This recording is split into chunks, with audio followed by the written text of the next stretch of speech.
भारत के ओडिशा राज्य के पुरी शहर में स्थित जगन्नाथ मंदिर विश्व के सबसे अद्वितीय और रहस्यमय मंदिरों में से एक है। इसके गर्भगृह में छुपी कहानियां और रहस्य किसी को भी सम्मोहित कर सकते हैं।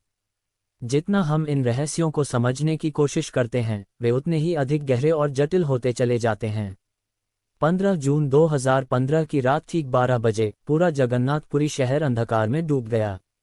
यह कोई सामान्य बिजली कटौती नहीं थी, बल्कि एक जानबूझकर लिया गया निर्णय था, क्योंकि मंदिर के गर्भगृह में एक गुप्त और पवित्र अनुष्ठान चल रहा था। और जो घटना उस रात घटित हुई, वह किसी भी श्रद्धालु की कल्पना से परे है। भगवान श्री कृष्ण का वास्तविक हृदय एक पुरानी मूर्ति से निकालकर एक नई मूर्ति में स्थानांतरित किया जा रहा था। ये प्रक्रिया सुनने में जितनी सरल लगती है, असल में उतनी ही रहस्यमय और जटिल है। यह अब तक के सबसे महान आध्यात्मिक रहस्यों में से एक है। एक 500 वर्ष पुराने ग्रंथ भविष्य मालिका में एक भयानक भविष्यवाणी लिखी गई है। एक दिन जगन्नाथ मंदिर समुद्र में समा जाएगा, और जब ऐसा होगा तब पूरी दुनिया का अंत निकट होगा। चौंकाने वाली बात यह है कि पिछले 800 वर्षों से मंदिर का ध्वज प्रतिदिन बदला जाता है। मान्यता है कि यदि किसी एक दिन ध्वज नहीं बदला गया तो मंदिर 18 वर्षों के लिए बंद कर दिया जाएगा। पर ऐसा क्यों? इस परंपरा के पीछे का रहस्य क्या है? मंदिर के मुख्य द्वार पर कुल 22 सीढ़ियां हैं, लेकिन तीसरी सीढ़ी पर पैर रखना सख्त वर्जित है। इसे यमशिला भी कहा जाता है, मृत्यु की शिला। ऐसा माना जाता है कि जो व्यक्ति इस पर पैर रखता है वह यमलोक की ओर अग्रसर हो जाता है। ताकि कोई गलती न हो, इस सीढ़ी को काले रंग से चिन्हित किया गया है। दोस्तों, जगन्नाथ मंदिर भारत के ओडिशा राज्य के पुरी शहर में स्थित है और इसे दुनिया के सबसे रहस्यमय मंदिरों में से एक माना जाता है। जगन्नाथ का अर्थ है जगत के स्वामी। बद्रीनाथ, द्वारका और रामेश्वरम के साथ पुरी का जगन्नाथ मंदिर हिंदू धर्म के 4 पवित्र धामों में से एक है। इस मंदिर का उल्लेख प्राचीन ग्रंथों जैसे ब्रह्म पुराण, नारद पुराण और स्कंद पुराण के उत्कल खंड में मिलता है। ऐसा माना जाता है कि यह मंदिर सतयुग की शुरुआत से ही अस्तित्व में है, और इसकी दिव्यता आज भी भक्तों को अपनी ओर आकर्षित करती है। जगन्नाथ मंदिर का सबसे बड़ा और सबसे अनसुलझा रहस्य है ब्रह्म पदार्थ, जिसे भगवान श्री कृष्ण का हृदय भी माना जाता है। यह एक ऐसा रहस्य है जो सदियों से भक्तों और वैज्ञानिकों दोनों को हैरान करता आ रहा है।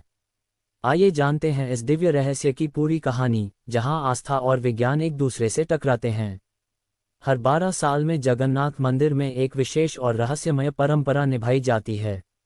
इस प्राचीन परंपरा के तहत भगवान जगन्नाथ, बलभद्र और सुभद्रा की लकड़ी से बनी पुरानी प्रतिमाओं की जगह नई प्रतिमाओं को स्थापित किया जाता है। लेकिन इन पुरानी प्रतिमाओं में मौजूद एक दिव्य तत्व को संभालकर नई प्रतिमा में स्थानांतरित किया जाता है, जिसे ब्रह्म पदार्थ कहा जाता है। ये प्रथा इतनी पवित्र और गुप्त होती है कि इसे निभाने के लिए कई कड़े प्रबंध किए जाते हैं। इस रात पूरे पुरी शहर की बिजली पूरी तरह काट दी जाती है और हर जगह अंधेरा कर दिया जाता है। मंदिर की सुरक्षा CRPF के कमांड में रहती है और किसी भी व्यक्ति का मंदिर के अंदर जाना सख्त मना होता है। इस प्रक्रिया को केवल मंदिर के मुख्य पुजारी ही संपन्न करते हैं, लेकिन उन्हें भी ब्रह्म पदार्थ का रहस्य जानने की अनुमति नहीं होती। इसलिए उनकी आंखों पर पट्टी बांधी जाती है और हाथों में मोटे दस्ताने पहनाए जाते हैं। ये सब इसलिए ताकि वे न देख सकें और न ही महसूस कर सकें कि ब्रह्म पदार्थ वास्तव में क्या है। कुछ पुजारियों ने अपने अनुभव साझा करते हुए बताया है कि जब मैंने इस ब्रह्म पदार्थ को छुआ तो मुझे एक अनोखी और शक्तिशाली ऊर्जा का अनुभव हुआ। ऐसा लगा जैसे मेरे हाथ में कोई जिंदा चीज थी जो किसी खरगोश की तरह उछल रही थी। लोगों का मानना है कि यह ब्रह्म पदार्थ और कुछ नहीं बल्कि भगवान श्री कृष्ण का धड़कता हुआ दिल है, जो आज भी 5000 सालों के बाद जीवित है। हम सबके मन में यह सवाल जरूर उठता होगा कि आखिर भगवान श्री कृष्ण का हृदय यहाँ कैसे आया, और क्या ये सचमुच संभव हो सकता है? इस अद्भुत रहस्य को समझने के लिए हमें समय के पहियों को घुमाना होगा और जाना होगा करीबन 5000 साल पहले।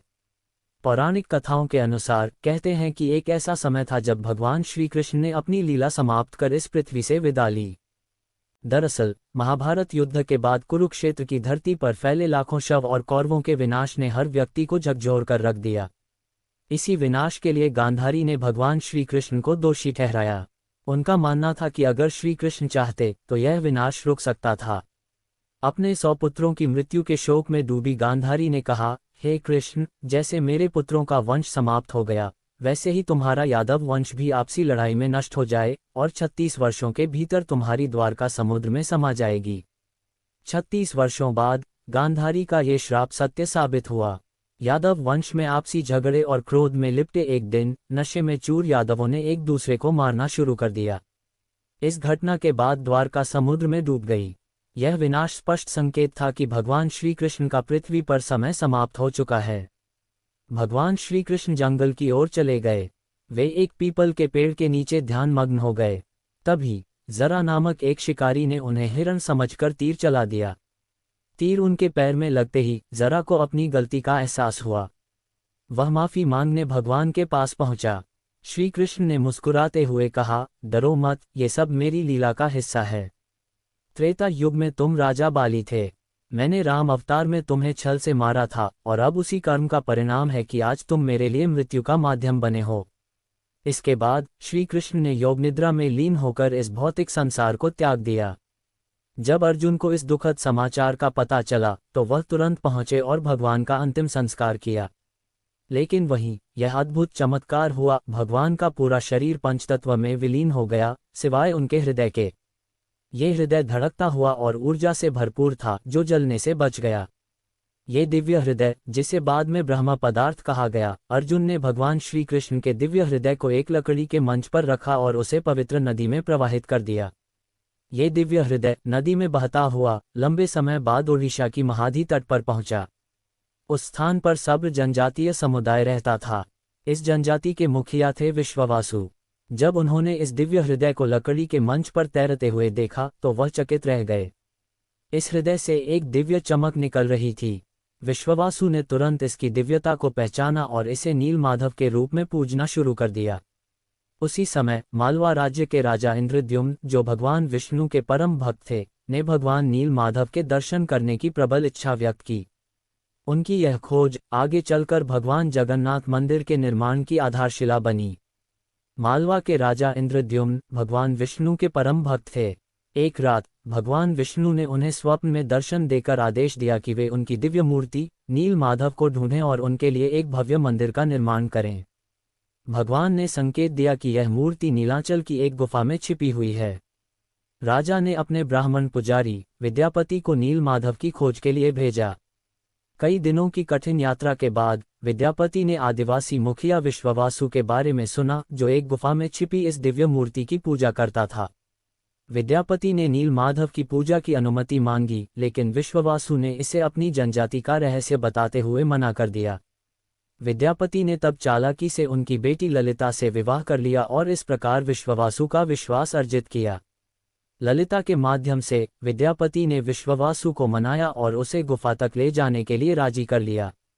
यात्रा के दौरान विद्यापति ने चुपचाप रास्ते में सरसों के बीज गिरा दिए ताकि वह वापसी पर रास्ता पहचान सके।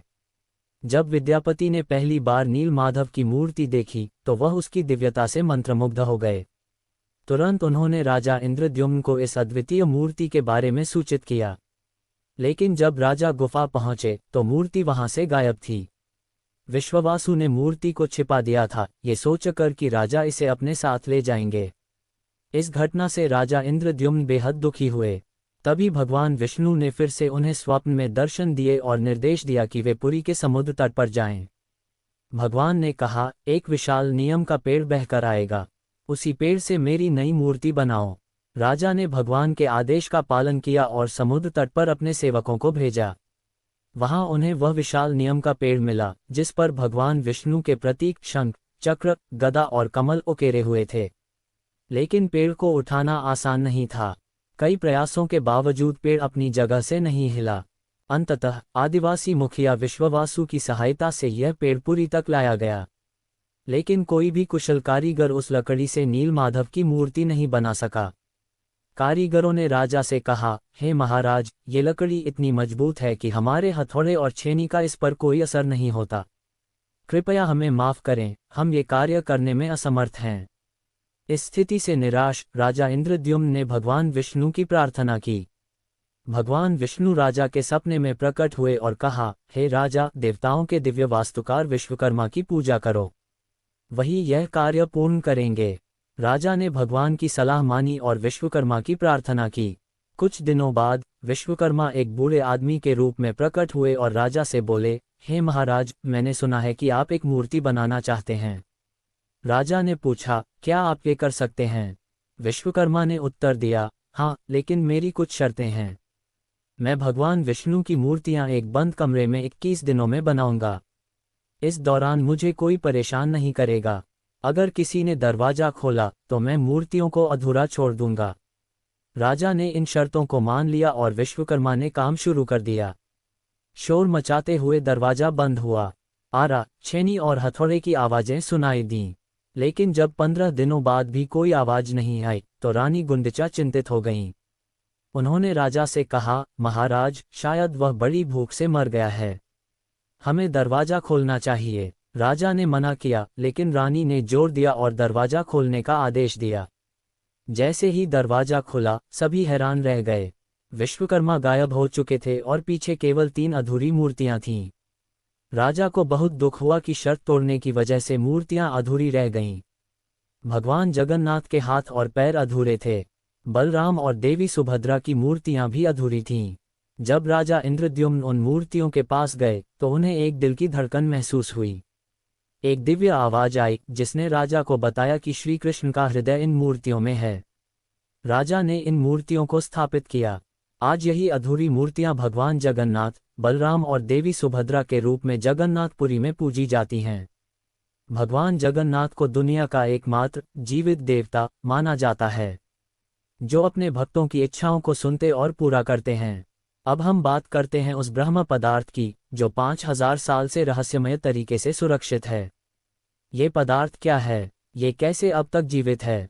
और सबसे महत्वपूर्ण, विज्ञान इस ब्रह्म पदार्थ के बारे में क्या थ्योरी देता है? आइए इन सब पर विस्तार से बात करते हैं। ये रहस्य आपके सारे सवालों का जवाब देगा। ये निश्चित है कि यह हृदय रक्त और मांसपेशियों से नहीं बना था, क्योंकि इसमें से एक दिव्य ऊर्जा निकल रही थी और हल्का कंपन महसूस हो रहा था। प्रसिद्ध पुरातत्वविद प्रवीण मोहन इस रहस्यमय कहानी को विज्ञान के नजरिए से समझते हैं। उनका कहना है कि श्री कृष्ण सिर्फ एक इंसान नहीं, बल्कि एक सुप्रीम बीइंग थे। उनके पास ऐसी प्राचीन शक्तियां थीं जो आज की मॉडर्न साइंस के लिए भी अज्ञात हैं। थ्योरी के मुताबिक ब्रह्म पदार्थ, जिसे नील माधव या श्री कृष्ण का हृदय कहा जाता है, असल में एक आर्क रिएक्टर है। यह एक ऐसा डिवाइस है जो भयंकर स्तर की ऊर्जा उत्पन्न करने की क्षमता रखता है। इस थ्योरी के जरिए वे जगन्नाथ मंदिर के रहस्यों को समझाने की कोशिश करते हैं। उन्होंने बताया कि जगन्नाथ की मूर्तियां लकड़ी से बनाई जाती हैं, क्योंकि लकड़ी इलेक्ट्रिसिटी कंडक्ट नहीं करती। ब्रह्म पदार्थ से उत्पन्न ऊर्जा को नियंत्रित करने का यह एक तरीका है। करीब 50 साल पहले एक व्यक्ति ने दावा किया था कि उसने इस हृदय को देखा था। उसने कहा कि यह हृदय चांदी जैसा तरल बहा रहा था और यही तरल लकड़ी को कमजोर कर देता है। यही कारण है कि हर 12 साल में मूर्तियों को बदलना पड़ता है। उस व्यक्ति ने यह भी दावा किया कि हृदय को जब प्रकाश में लाया गया तो यह चक्र की तरह घूमने लगा और जोर से कंपन करने लगा। उसने कहा कि यह हृदय अष्टधातु से बना है। इसके अलावा जब इस ब्रह्म पदार्थ को मूर्ति से बाहर निकाला जाता है तो यह सक्रिय न हो जाए, इसे रोकने के लिए पूरे शहर की बिजली बंद कर दी जाती है। ये प्रक्रिया आज भी वैज्ञानिकों और श्रद्धालुओं के लिए रहस्यमय बनी हुई है। तो ये था ब्रह्म पदार्थ यानी भगवान कृष्ण के हृदय का रहस्य, जिसे आज तक विज्ञान भी पूरी तरह से सुलझा नहीं पाया है। लेकिन दोस्तों, इस मंदिर का इतिहास और वर्तमान एक भविष्यवाणी से जुड़ा हुआ बताया जाता है, जिसके बारे में शायद ही आप जानते होंगे। आइए आपको बताते हैं भविष्य मालिका ग्रंथ की उन भविष्यवाणियों के बारे में जो जगन्नाथ मंदिर से जुड़ी हैं। कलियुग के बारे में जब भी बात होती है तो दुनिया के अंत का जिक्र भी जरूर होता है। स्कंद पुराण, भविष्य पुराण, भागवत पुराण, विष्णु पुराण सहित कई और पुराणों में कलियुग का उल्लेख किया गया है।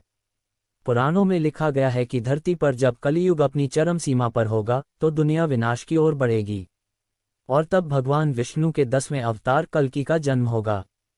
कल्कि के रूप में जन्म लेकर भगवान विष्णु इस युग का अंत करेंगे और तब नए युग की स्थापना होगी। कलियुग की कई भविष्यवाणियों में भविष्य मालिका ग्रंथ की भविष्यवाणियां भी कई बार चर्चा का विषय बन चुकी हैं। जानकारों के अनुसार 16वीं शताब्दी में 5 विद्वानों का एक समूह था। इस समूह को पंचसखा नाम से जाना जाता था। इसने अपने ज्ञान के बल पर लगभग 318 पुस्तकें लिखी थीं। इस समूह के संत अच्युतानंद दास ने भविष्य मालिका नाम की एक पुस्तक लिखी थी, जिसमें कलयुग और दुनिया के विनाश के बारे में कई तरह की भविष्यवाणियां की गई हैं। आपको जानकर हैरानी होगी कि इनमें से ज़्यादातर भविष्यवाणियां जगन्नाथ मंदिर से जुड़ी हुई हैं और सच हो चुकी हैं। ऐसे में अनुमान लगाया जा रहा है कि अब दुनिया का विनाश करीब है। भविष्य मालिका में जगन्नाथपुरी से जुड़ी एक और भविष्यवाणी का जिक्र किया गया है। इसके अनुसार मंदिर परिसर में त्रिदेव के ऊपर जो कपड़ा है, उसमें आग लगने की घटना का उल्लेख मिलता है। कुछ साल पहले पहली बार त्रिदेव के वस्त्र में आग लगी थी। इस घटना के बाद कलयुग के अंत के बारे में एक बार फिर से बातें होने लगीं। कहते हैं कि पापनाश एकादशी के दिन जगन्नाथपुरी मंदिर में एक अखंड महाद्वीप जलाया गया था, लेकिन अचानक तेज हवा चली और झंडा उड़कर दीपक के ऊपर चला गया, जिससे मंदिर के झंडे में आग लग गई। ये घटना 19 मार्च 2020 को हुई थी। इस घटना के बाद ये कहा जाने लगा कि यह कलयुग के अंत का संकेत है और दुनिया का महाविनाश भी होने ही वाला है।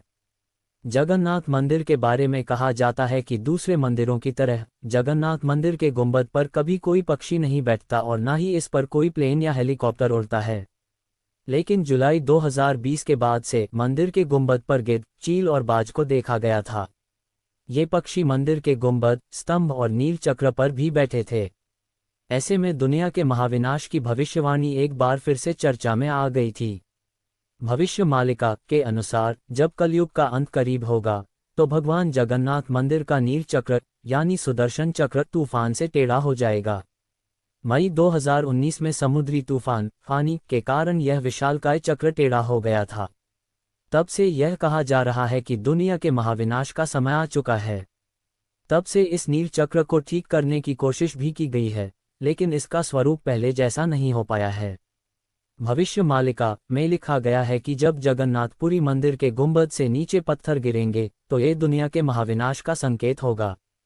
ऐतिहासिक किताबों के अनुसार 1842 से लेकर अब तक लगभग 15 से 16 बार जगन्नाथपुरी से पत्थर गिरने की घटनाएं हो चुकी हैं। ऐसे में इस घटना को कलयुग की चरम सीमा और दुनिया के महाविनाश से जोड़कर देखा जाता है।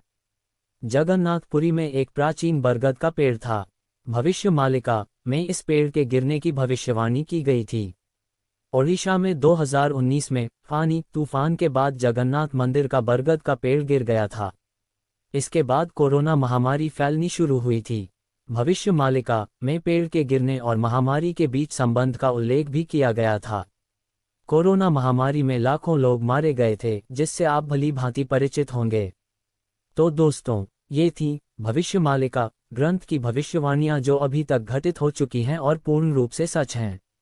लेकिन दोस्तों, भगवान जगन्नाथ के मंदिर में ऐसे चमत्कार होते हैं जिनका जवाब विज्ञान के पास भी नहीं है।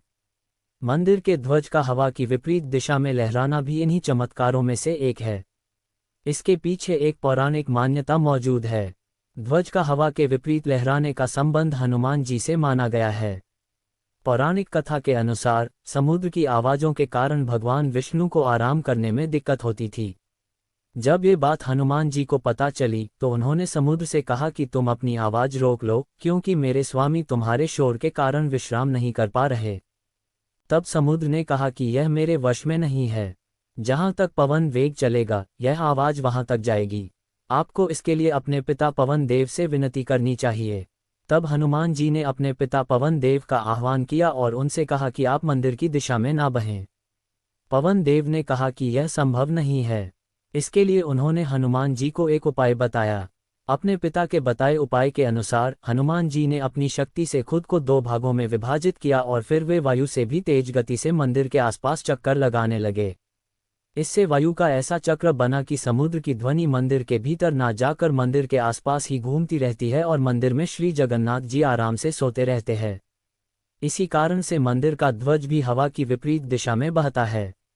मंदिर की चोटी पर लहराते इस ध्वज को रोज बदला जाता है। जगन्नाथ मंदिर की ऐसी मान्यता है कि अगर एक दिन भी ध्वज नहीं बदला गया, तो मंदिर 18 वर्षों के लिए बंद हो जाएगा। इसके अलावा एक और पौराणिक मान्यता भी इससे जुड़ी है, जिसके अनुसार भगवान जगन्नाथ ने एक सपने में देखा कि उनका झंडा पुराना और फटा हुआ है। अगले दिन पुजारियों ने पाया कि झंडा वाकई पुराना हो गया है और तब से उन्होंने रोजाना झंडा बदलना शुरू कर दिया। नया झंडा फहराना भगवान के प्रति सम्मान और भक्ति का प्रतीक है। ऐसा माना जाता है कि पुराना झंडा नकारात्मक ऊर्जा को सोख लेता है, इसलिए इसे बदलकर नया झंडा लगा दिया जाता है। यदि दोस्तों अभी तक आपको ये डॉक्यूमेंट्री पसंद आ रही हो तो इसे एक प्यारा सा लाइक कर दीजिए। इससे हमें आपके लिए और भी अच्छी अच्छी डॉक्यूमेंट्रीज बनाने में मदद मिलती है। चलिए अब आपको बताते हैं जगन्नाथ मंदिर की उन 22 सीढ़ियों में से तीसरी सीढ़ी के बारे में कि आखिर क्यों इस सीढ़ी पर पैर नहीं रखा जाता है। आखिर क्या होगा यदि किसी ने इस सीढ़ी पर पैर रख भी दिया। धार्मिक मान्यताओं के अनुसार जगन्नाथ मंदिर के मुख्य द्वार से प्रवेश करते समय 22 सीढ़ियां पड़ती हैं और तीसरी सीढ़ी को यमशिला कहा गया है। इस सीढ़ी पर पैर रखने वाले व्यक्ति को यमलोक जाना पड़ता है। कहते हैं मंदिर में दर्शन करने के बाद लौटते समय इस तीसरी सीढ़ी पर गलती से भी पैर नहीं रखना चाहिए। ऐसा करने से व्यक्ति के सभी पुण्य शून्य हो जाते हैं और यमलोक की प्राप्ति होती है। भक्तों से भूल ना हो इसलिए मंदिर की इस तीसरी सीढ़ी का रंग काला किया गया है। लेकिन आपके मन में एक सवाल जरूर उठ रहा होगा कि आखिर ऐसा हुआ क्यों? क्या इसके पीछे कोई कारण छुपा हुआ है या फिर यह कोई मनगढ़ंत कथा है? आइए जानते हैं इसके पीछे की पौराणिक कथा के बारे में। पौराणिक कथा के अनुसार एक बार यमराज जी भगवान जगन्नाथ के पास गए और उनसे कहा, हे प्रभु, इस मंदिर में आपके दर्शन करने से ही भक्तों के सभी पाप मिट जाते हैं और कोई भी यमलोक नहीं आता। ऐसे में मनुष्य पापों से मुक्ति के लिए जगन्नाथपुरी पहुंच जाता है और दर्शन करते ही आसानी से उसके पाप मिट जाते हैं। यमराज की बात सुनकर भगवान जगन्नाथ ने कहा, आप इस मंदिर की तीसरी सीढ़ी पर स्थान ग्रहण करें। जो भी व्यक्ति मेरे दर्शन के बाद इस सीढ़ी पर पैर रखेगा उसके पुण्य मिट जाएंगे और यमलोक प्राप्त होगा। तभी से इस सीढ़ी को यमशिला कहा जाने लगा। पुरी के जगन्नाथ मंदिर के शीर्ष पर स्थित सुदर्शन चक्र एक अद्भुत और रहस्यमय शक्ति का प्रतीक है। इसे देखने और समझने के लिए कई अनोखी बातें कही जाती हैं। कहते हैं कि किसी भी दिशा से देखने पर सुदर्शन चक्र सामने ही दिखता है। इसे ऑप्टिकल इल्यूजन भी कहा जा सकता है, लेकिन विज्ञान भी इस रहस्य को पूरी तरह नहीं समझ पाया है। चाहे आप किसी भी कोण या स्थान से देखें, चक्र हमेशा आपको सीधा ही नजर आता है। मान्यता है कि कोई भी पक्षी या ड्रोन इस चक्र के ऊपर से उड़ नहीं सकता। वैज्ञानिक दृष्टिकोण से यह क्षेत्रीय वायुरोधी प्रभाव के कारण हो सकता है, लेकिन यह अभी भी एक रहस्य बना हुआ है। यही कारण है कि इसके ऊपर से कोई भी विमान नहीं उड़ता, क्योंकि सुदर्शन चक्र विमान के संचार में बाधा डाल देता है, जिससे विमान के दुर्घटनाग्रस्त होने के चांस बढ़ जाते हैं। ये चक्र लगभग 20 फीट ऊंचा और 20 टन भारी है, लेकिन इसे इतनी ऊंचाई पर किसी विशेष तकनीक से स्थापित किया गया है कि यह सैकड़ों वर्षों से अडिग खड़ा है।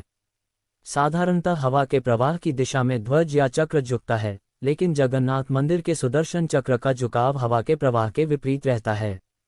ये वैज्ञानिकों के लिए भी एक अनसुलझा रहस्य है। इसे भगवान विष्णु का दिव्य अस्त्र माना जाता है, जो जगन्नाथ भगवान की सुरक्षा करता है।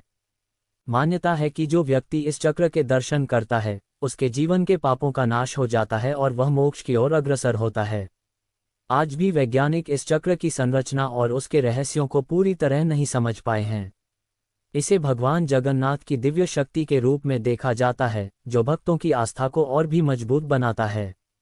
अब आपको बताते हैं इस मंदिर से जुड़े रसोई घर के उस रहस्य के बारे में, जिसने विज्ञान को भी चकित किया हुआ है। पुरी के जगन्नाथ मंदिर की रसोई, जिसे दुनिया की सबसे बड़ी और रहस्यमय रसोई माना जाता है, अपने कई अनोखे तथ्यों और परंपराओं के कारण भक्तों के लिए श्रद्धा और आश्चर्य का केंद्र बनी हुई है।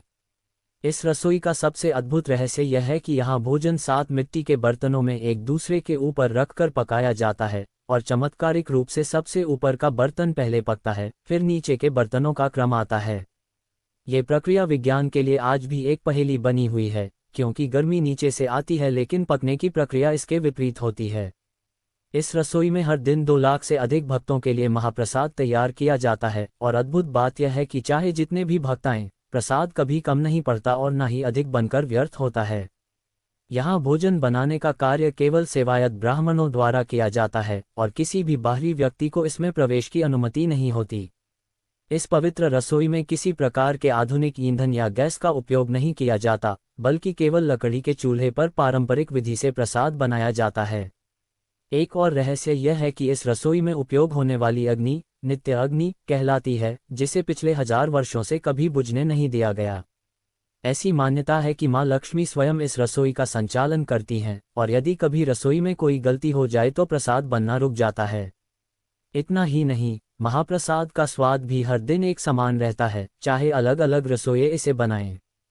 इस प्रसाद को अमृत तुल्य माना जाता है और कहा जाता है कि इसे ग्रहण करने से शरीर और आत्मा दोनों की शुद्धि होती है। इस रसोई का रहस्य, इसकी कार्यप्रणाली और इसकी आध्यात्मिक महत्ता इसे दुनिया की सबसे अनूठी रसोई बनाते हैं, जो न केवल श्रद्धालुओं की आस्था का केंद्र है बल्कि विज्ञान के लिए भी एक पहेली बनी हुई है। तो दोस्तों, ये था जगन्नाथ मंदिर का संपूर्ण इतिहास। क्या आप कभी इस मंदिर के दर्शन करने के लिए गए हैं? हमें कमेंट में ज़रूर से बताएं।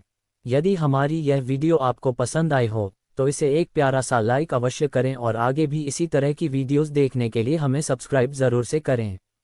हम मिलेंगे जल्द ही एक और नई वीडियो के साथ। तब तक के लिए स्वस्थ रहे, मस्त रहे और अपने माता पिता का ख्याल रखे। राधे राधे।